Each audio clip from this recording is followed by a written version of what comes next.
शौचाचार्य, स्नान, संध्या तर्पण, पूजागृह में देवताओं का पूजन, केशव कृत्यादि मातृका न्यास, श्रीकंठ मातृका, गणेश मातृका, कला मातृका आदि न्यासों का वर्णन। सनत कुमार जी कहते हैं, तदनंतर बाईं या दाहिनी जिस ओर की सांस चलती हो उसी ओर का बायां अथवा दाहिना पैर पृथ्वी पर उतारे और इस प्रकार प्रार्थना करें। पृथ्वी देवी, समुद्र तुम्हारी मेखला कटिबंध है और पर्वत स्तनमंडल है। विष्णु पत्नी, तुम्हें नमस्कार है, मैंने जो तुम्हें चरणों से स्पर्श किया है, मेरे इस अपराध को क्षमा करो। इस प्रकार भूदेवी से क्षमा प्रार्थना करके विधि पूर्वक विचरण करें। तदनंतर गांव से नैऋत्य कोण में जाकर इस मंत्र का उच्चारण करें। यहाँ जो ऋषि, देवता, पिशाच, गुहक, पितर तथा भूतगण हो वे चले जाएं, मैं यहाँ मल त्याग करूँगा। ऐसा कहकर 3 बार ताली बजावें और सिर को वस्त्र से आच्छादित करके मल त्याग करें। रात हो तो दक्षिण की ओर मुंह करके बैठें और दिन में उत्तर की ओर मुंह करके मल त्याग करें। तत्पश्चात मिट्टी और जल से शुद्धि करें। लिंग में 1 बार, गुदा में 3 बार, बाएं हाथ में 10 बार, फिर दोनों हाथों में 7 बार तथा पैरों में 3 बार मिट्टी लगावें। इस प्रकार शौच संपादन करके 12 बार जल से कुल्ला करें। उसके बाद दातून के लिए निम्नांकित मंत्र से वनस्पति की प्रार्थना करें। वनस्पते, तुम हमें आयु, बल, यश, तेज, संतान, पशु, धन, लक्ष्मी, प्रज्ञा, ज्ञान शक्ति तथा मेघा धारण शक्ति दो। इस प्रकार प्रार्थना करके मंत्र का साधक 12 अंगुल की दातून लेकर एकाग्र चित्त हो उससे दांत और मुख की शुद्धि करे। तत्पश्चात नदी आदि में नहाने के लिए जाए। उस समय देवता के गुणों का कीर्तन करता रहे। जलाशय में जाकर उसको नमस्कार करके स्नानोपयोगी वस्त्र आदि को तट पर रखकर मूल इष्ट मंत्र से अभिमंत्रित मिट्टी लेकर उसे कटी से पैर तक के अंगों में लगावे और फिर जलाशय के जल से उसे धो डाले। तदनंतर 5 बार जल से पैरों को धोकर जल के भीतर प्रवेश करें और नाभि तक के जल में पहुंचकर खड़ा हो जाए। उसके बाद जलाशय की मिट्टी लेकर बाएं हाथ की कलाई, हथेली और उसके अग्रभाग में लगावें और अंगुली से जलाशय की मिट्टी लेकर मंत्रज्ञ विद्वान अस्त्र फट के उच्चारण द्वारा उसे अपने ऊपर घुमाकर छोड़ दें। फिर हथेली की मिट्टी को 6 अंगों में उसके मंत्रों द्वारा लगावे। तदनंतर डुबकी लगाकर भली भांति उन अंगों को धो डाले। ये जल स्नान बताया गया है। इसके बाद संपूर्ण जगत को अपने इष्टदेव का स्वरूप मानकर आंतरिक स्नान करें। अनंत सूर्य के समान तेजस्वी तथा अपने आभूषण और आयुधों से संपन्न मंत्र मूर्ति भगवान का चिंतन करके ये भावना करें कि उनके चरणोदक से प्रकट हुई दिव्य धारा ब्रह्मरंध्र से मेरे शरीर में प्रवेश कर रही है। फिर उस धारा से शरीर के भीतर का सारा मल भावना द्वारा ही धो डाले। ऐसा करने से मंत्र का साधक तत्काल रजोगुण से रहित हो स्वच्छ स्फटिक के समान शुद्ध हो जाता है। तत्पश्चात मंत्र साधक शास्त्रोक्त विधि से स्नान करके एकाग्र चित्त हो मंत्र स्नान करे। उसका विधान बताया जाता है। पहले देश काल का नाम लेकर संकल्प करें, फिर प्राणायाम और षडंग न्यास करके दोनों हाथों से मुष्टि की मुद्रा बनाकर सूर्य मंडल से आते हुए तीर्थों का आह्वान करें। सूर्यदेव, ब्रह्मांड के भीतर जितने तीर्थ हैं उन सबका आपकी किरणें स्पर्श करती हैं। दिवाकर, इस सत्य के अनुसार मेरे लिए यही सब तीर्थ प्रदान कीजिए। गंगे, यमुने, गोदावरी, सरस्वती, नर्मदे, सिंधु, कावेरी, आप इस जल में निवास करें। इस प्रकार जल में से सब तीर्थों का आवाहन करके उन्हें सुधा बीज वम से युक्त करें। फिर गोमुद्रा से उनका अमृतीकरण करके उन्हें कवच से अवगुंठित करें। फिर अस्त्र मुद्रा द्वारा संरक्षण करके चक्र मुद्रा का प्रदर्शन करें। तत्पश्चात उस जल में विद्वान पुरुष अग्नि, सूर्य और चंद्रमा के मंडलों का चिंतन करें। फिर सूर्य मंत्र और अमृत बीज के द्वारा उस जल को अभिमंत्रित करें।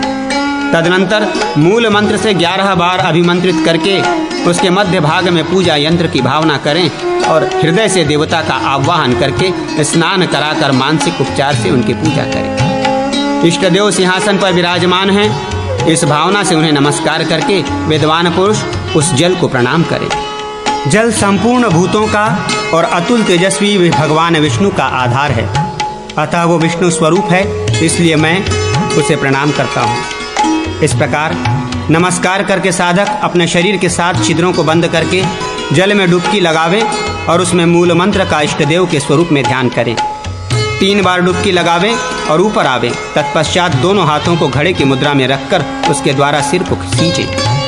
फिर श्री शालग्राम शिला का जल भगवत चारणामृत पान करें। कभी इस विरुद्ध आचरण न करें, यह शास्त्र का नियत विधान है। तदनंतर मंत्र का साधक अपने इष्टदेव का सूर्यमंडल में विसर्जन करके तट पर आवे और यत्नपूर्वक वस्त्र धोकर 2 शुद्ध वस्त्र, धोती और अंगोछा धारण करके विद्वान पुरुष संध्या आदि करे। रोगादि के कारण स्नादि में असमर्थ हो वो वहाँ जल से स्नान न करके अधमर्षण करें अथवा अशक्त मनुष्य भस्म या धूल से स्नान करें। तदनंतर शुभ आसन पर बैठकर संध्यादि कर्म करें।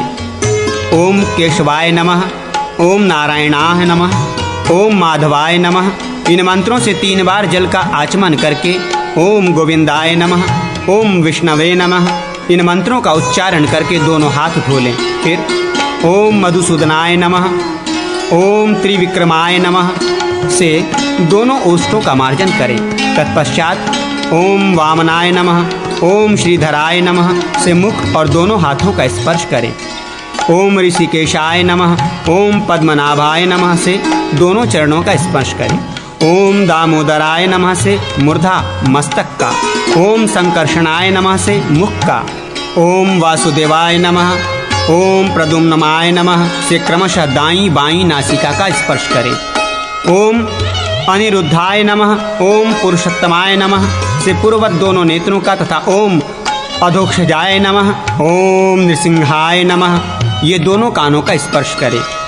ओम अच्युत्याय नमः से नाभिका, ओम जनार्दनाय नमः से वक्ष स्थल का तथा ओम हरहय नमः, ओम विष्णुवय नमः से दोनों कंधों का स्पर्श करें। ये वैष्णव आचमन की विधि है। आदि में प्रणव और अंत में चतुर्थी का एक वचन तथा नमः पद जोड़कर पूर्वोक्त केशव आदि नामों द्वारा मुख आदि का स्पर्श करना चाहिए। मुख और नासिका का स्पर्श तर्जनी अंगुली से करें। नेत्रों तथा कानों का स्पर्श अनामिका द्वारा करें तथा नाभि देश का स्पर्श कनिष्ठ का अंगुली से करें। अंगुष्ठ का स्पर्श सभी अंगों में करना चाहिए। स्वाहा पद अंत में जोड़कर चतुर्थ्यंत आत्मतत्व, विद्या तत्व और शिव तत्व का उच्चारण करके जो आचमन किया जाता है उसे शैव आचमन कहा गया है। आदि में क्रमशः दीर्घत्रय, अनुस्वार और ह अर्थात आ हिम हुम जोड़कर स्वाहांत आत्मतत्व, विद्या तत्व और शिव तत्व शब्दों के उच्चारण पूर्वक किए हुए आचमन को तो शैव कहते हैं। और आदि में क्रमशः ए ह्रीं श्रीं इस बीज के साथ स्वाहांत उक्त नामों का उच्चारण करके किए हुए आचमन को शाक्त आचमन कहा गया है। ब्रह्मन, वाग बीज एंग, लज्जा बीज ह्रीं और श्री बीज श्रीं का प्रारंभ में प्रयोग करने से वो आचमन अभिष्ट अर्थ को देने वाला होता है। तदनंतर ललाट में सुंदर गदा किसी आकृति वाला तिलक लगावें। हृदय में नंदक नामक खड्ग की और दोनों बाहों पर क्रमशः शंख और चक्र की आकृति बनावें। उत्तम बुद्धि वाला वैष्णव पुरुष क्रमशः मस्तक, कर्णमूल, पार्श्वभाग, पीठ, नाभि तथा कमुद में श्रांग नामक धनुष तथा बाण का न्यास करें। इस प्रकार वैष्णव पुरुष तीर्थ जनित मृतिका, गोपी चंदन आदि से तिलक करें अथवा शैव जन त्र्यंबक मंत्र से अग्निहोत्र का भस्म लेकर अग्निरीति भस्म इत्यादि मंत्र से अभिमंत्रित करके तत्पुरुष, अघोर, सदोज्जात, वामदेव और ईशान इन नामों द्वारा क्रमशः ललाट, कंधे, उदर, भुजा तथा हृदय में 5 बार त्रिपुंड लगावे। शक्ति के उपासक को त्रिकोण की आकृति का अथवा स्त्रियां जैसे बिंदी लगाती हैं उस तरह का तिलक करना चाहिए। वैदिकी संध्या करने के बाद मंत्र का साधक विधिवत आचमन करके तांत्रिकी संध्या करे। पूर्ववत जल में तीर्थों का आवाहन कर ले। तत्पश्चात कुशा से 3 बार पृथ्वी पर जल छिड़के, फिर उसी जल से 7 बार अपने मस्तक पर अभिषेक करें। फिर प्राणायाम और षडंग न्यास करके बाएं हाथ में जल लेकर उसे दाहिने हाथ से ढक ले और मंत्रज्ञ पुरुष आकाश, वायु, अग्नि, जल तथा पृथ्वी के बीज मंत्रों द्वारा उसे अभिमंत्रित करके तत्व मुद्रा पूर्वक हाथ से चुते हुए जल बिंदुओं द्वारा मूल मंत्र से अपने मस्तक को 7 बार सींचे। फिर शेष जल को मंत्र का साधक बीजाक्षरों से अभिमंत्रित करके नासिका के समीप ले आवे। उस तेजोमय जल को भावना द्वारा इड़ा नाड़ी से भीतर खींचकर उसके अंतर के सारे मलों को धो डाले। फिर कृष्ण वर्ण में परिणित हुए उस जल को पिंगला नाड़ी से बाहर निकाले और अपने आगे वज्रमय प्रस्तर की कल्पना करके अस्त्र मंत्र फट का उच्चारण करते हुए उस जल को उसी पर दे मारे। वो संपूर्ण पापों का नाश करने वाला अघमर्षण कहा गया है। फिर मंत्र वेदता पुरुष हाथ पैर धोकर पूर्ववत आचमन करके खड़ा हो तांबे के पात्र में पुरुष चंदन आदि डालकर मूलांत मंत्र का उच्चारण करते हुए सूर्य मंडल में विराजमान इष्ट देव को अर्घ्य दे। इस प्रकार 3 बार अर्घ्य देकर रविमंडल में स्थित आराध्य देव का ध्यान करें। तत्पश्चात अपने अपने कल्प में बताई हुई गायत्री का 108 या 28 बार जप करें। जप के अंत में गुहाति गुह पुत्री त्वम इत्यादि मंत्र से वो जप समर्पित करें। तदनंतर गायत्री का ध्यान करें। फिर विधिज्ञ पुरुष देवताओं, ऋषियों तथा अपने पितरों का तर्पण करके कल्पोक्त पद्धति से अपने इष्ट देव का भी तर्पण करें। तत्पश्चात गुरु पंक्ति का तर्पण करके अंगों, आयुधों और आवरणों सहित विनीतानंदन गरुड़ का शांग सावरण सायुध वैनतय्य तर्पणायामी ऐसा कहकर तर्पण करें। इसके बाद नारद, पर्वत, जिष्णु, निषठ, उद्धव, दारुक, विपक्षसेन तथा शैलेय का वैष्णव पुरुष तर्पण करे। विप्रेंद्र इस प्रकार तर्पण करके विवस्वान सूर्य को अर्घ्य दे पूजा घर में आकर हाथ पैर धोकर आचमन करे। फिर अग्निहोत्र में स्थित ग्राह्य पत्य आदि अग्नियों की तृप्ति के लिए हवन करके यत्नपूर्वक उनकी उपासना करके पूजा के स्थान में आकर द्वार पूजा आरंभ करे।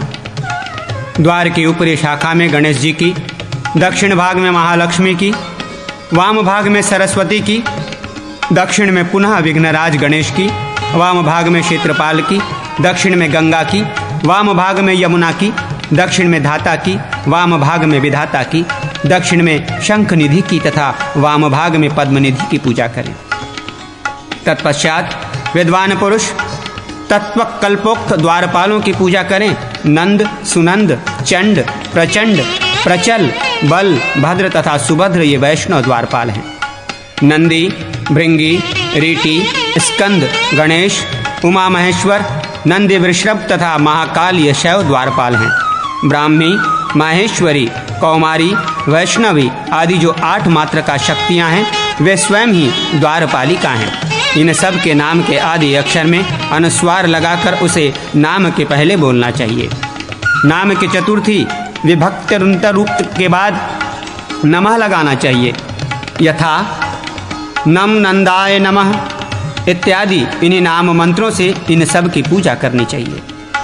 वैष्णव मात्र का न्यास।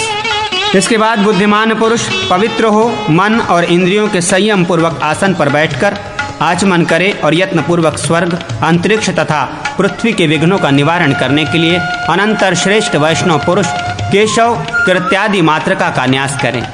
कीर्ति सहित केशव, कांति सहित नारायण, तुष्टि के साथ माधव, पुष्टि के साथ गोविंद, धृति के साथ विष्णु, शांति के साथ मधुसूदन, क्रिया के साथ त्रिविक्रम, दया के साथ वामन, मेघा के साथ श्रीधर, हर्षा के साथ ऋषिकेश, पद्मनाभ के साथ श्रद्धा, दामोदर के साथ लज्जा, लक्ष्मी सहित वासुदेव, सरस्वती सहित संकर्षण, प्रीति के साथ प्रद्युम्न, रति के साथ अनिरुद्ध, जया के साथ चक्री, दुर्गा के साथ गदी, प्रभा के साथ श्रांगी, सत्या के साथ खंगी, चंडा के साथ शंखी, वाणी के साथ हली, विलासिनी के साथ मुसली, विजया के साथ शूली, विरजा के साथ पाशी, विश्वा के साथ अंकुशी, विनदा के साथ मुकुंद, सुनंदा के साथ नंदज, स्मृति के साथ नंदी, वृद्धि के साथ नर, समृद्धि के साथ नरकजित, शुद्धि के साथ हरि, बुद्धि के साथ कृष्ण, भुक्ति के साथ सत्य, मुक्ति के साथ सात्वत, क्षमा सहित सौरी, रमा सहित सुर,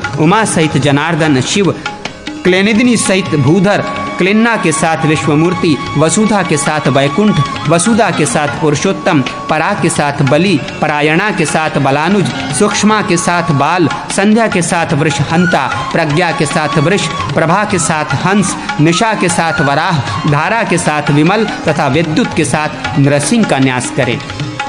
इन केशवादि मात्र का न्यास के नारायण ऋषि अमृधा, गायत्री छंद और विष्णु देवता हैं। भगवान विष्णु चक्र आदि आयुधों से शोभित हैं। उन्होंने हाथों में कलश और दर्पण ले रखा है। वे श्रीहरि श्री लक्ष्मी जी के साथ शोभा पा रहे हैं। उनकी अंग कांति विद्युत के समान प्रकाशमान है। वे अनेक प्रकार के दिव्य आभूषणों से विभूषित हैं। ऐसे भगवान विष्णु का मैं भजन करता हूँ। इस प्रकार ध्यान करके शक्तिहीन, श्री श्रीं तथा काम, क्लिंग बीज से संपुटित अ आदि एक एक अक्षर का ललाट आदि में न्यास करें। उसके साथ आदि में प्रणव लगाकर श्री विष्णु और उनकी शक्ति से चतुरंथ नाम बोलकर अंत में नमः पद जोड़कर बोलें। एक अक्षर अ का ललाट में, फिर एक अक्षर आ का मुख में, दो अक्षर ई और ई का क्रमशः दाहिने और बाएं नेत्र में और दो अक्षर ऊ का क्रमशः दाहिने बाएं कान में न्यास करें। दो अक्षर री रिंग का दाईं बाईं नासिका में, दो अक्षर र का दाएं बाएं कपोल में, दो अक्षर ए का ऊपर नीचे के ओष्ठ में, दो अक्षर औ का ऊपर नीचे की दंत पंक्ति में, एक अक्षर अम का जिह्वा मूल में तथा एक अक्षर अमह अह का ग्रीवा में न्यास करें। दाहिनी बाह में कवर्ग का और बाईं बाह में चवर्ग का न्यास करें। टवर्ग और टवर्ग का दोनों पैरों में तथा प और फ का दोनों कुक्षियों में न्यास करें। पृष्ठवंश में ब का, नाभि में भ का और हृदय में म का न्यास करें। यह आदि 7 अक्षरों का शरीर की 7 धातुओं में, ह का प्राण में तथा ळम का आत्मा में न्यास करें। श का क्रोध में न्यास करना चाहिए। इस प्रकार क्रम से मात्र का वर्णों का न्यास करके मनुष्य भगवान विष्णु की पूजा में समर्थ होता है। शैव मात्र का न्यास। भगवान शिव के उपासक को केशव कृत्यादि मात्र का न्यास की भांति श्रीकंठ। भगवान शिव के उपासक को केशव कृत्यादि मात्र का न्यास की भांति श्रीकंठेशादि मात्र का न्यास करना चाहिए। पूर्णोदरी के साथ श्रीकंठेश का, विरजा के साथ अनंतेश का, शालमिली के साथ सूक्ष्मेश का, लोलाक्षी के साथ त्रिमूर्तिश का, वर्तुलाक्षी के साथ महेश का और दीर्घघोणा के साथ अर्धिश का न्यास करें।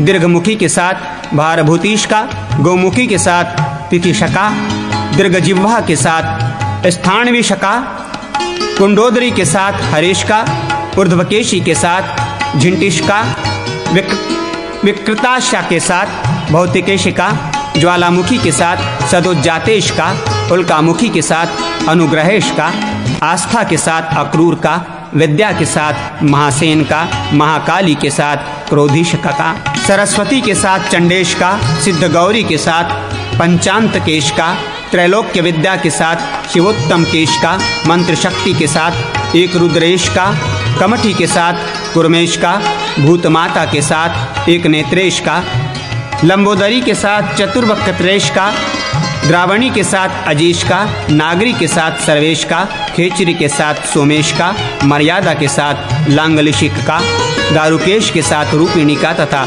वरणी के साथ अर्धनारीश्वर का न्यास करना चाहिए। काकोदरी के साथ उमाकांत उमेश का और पूतना के साथ आषाढ़ी शका का न्यास करें।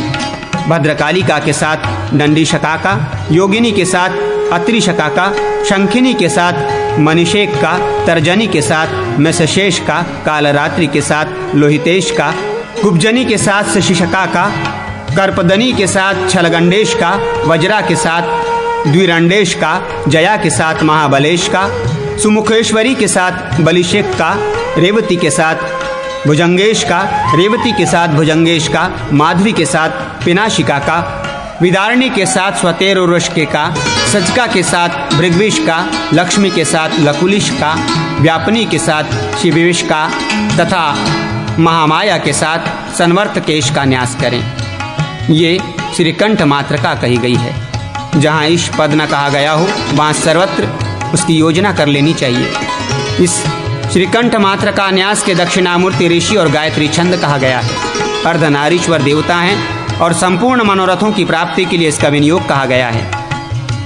इसके हल बीज और स्वर शक्तियां हैं। भृगु स में स्थित आकाश की 6 दीर्घों से युक्त करके उसके द्वारा अंगन्यास करें। इसके बाद भगवान शंकर का इस प्रकार ध्यान करें। उनका श्री विग्रह बंदूक पुष्प एवं सुवर्ण के समान है। उनका श्री विग्रह बंदूक पुष्प एवं सुवर्ण के समान है। वे अपने हाथों में वर, अक्षमाला, अंकुश और पाश धारण करते हैं। उनके मस्तक पर अर्धचंद्र का मुकुट सुशोभित है। उनके 3 नेत्र हैं तथा संपूर्ण देवता उनके चरणों की वंदना करते हैं। गाणपत्य मात्रका का न्यास। इस प्रकार शिव शक्ति का ध्यान करके अंत में चतुर्थ विभक्ति और नमः पद जोड़कर तथा आदि में गणेश जी का अपना बीज लगाकर मात्रका स्थल में एक एक मात्रका का वर्णन के साथ शक्ति सहित गणेश जी का न्यास करें। रिंग के साथ विघ्नेश का तथा री के साथ विघ्नराज का न्यास करें। पुष्टि के साथ विनायक, शांति के साथ शिवोत्तम, स्वस्ति सहित विग्रहकृत, सरस्वती सहित विघ्नहर्ता, स्वाहा सहित गणनाथ, सुमेधा सहित एकदंत, कांति सहित द्विदंत, कामिनी सहित गजमुख, मोहिनी सहित निरंजन, नटी सहित कपर्दी, पार्वती सहित दीर्घजिह्व, ज्वालिनी सहित शंकुकर्ण, नंदा सहित वृषध्वज, सुरेशी सहित गणनायक, कामरूपिणी के साथ गजेंद्र, उमा के साथ शूर्पकर्ण, तेजोवती के साथ विरोचन, सती के साथ लंबोदर, विघ्नवेशी के साथ महानंद, स्वरूपणी सहित चतुर्मुति, कामदास सहित सदाशिव, मदजिह्वा सहित आमोद, भूति सहित दुर्मुख, भौतिकी के साथ सुमुख, सीता के साथ प्रमोद, रमा के साथ एकपाद, महिषी के साथ द्विजीह, जंभिनी के साथ शूर, विकर्णा के साथ वीर, भ्रुकुटी सहित षण्मुख, लज्जा के साथ वरद, दीर्घगोणा के साथ वामदेवेश, धनुर्धरी के साथ वक्रतुंड, यामिनी के साथ द्विरंड, रात्रि सहित सेनानी,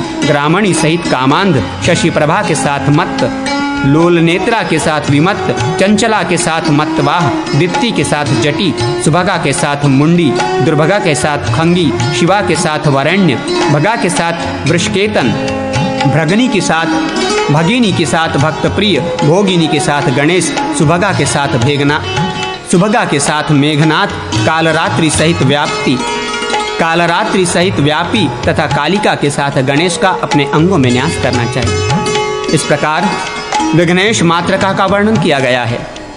गणेश मात्रका के गण ऋषि कहे गए हैं। निश्चित गायत्री छंद है तथा शक्ति सहित गणेश्वर देवता हैं। 6 दीर्घ स्वरों से युक्त गणेश बीज गाम गिम गुम गैंग गौम गह के द्वारा अंगन्यास करके उनका इस प्रकार ध्यान करें।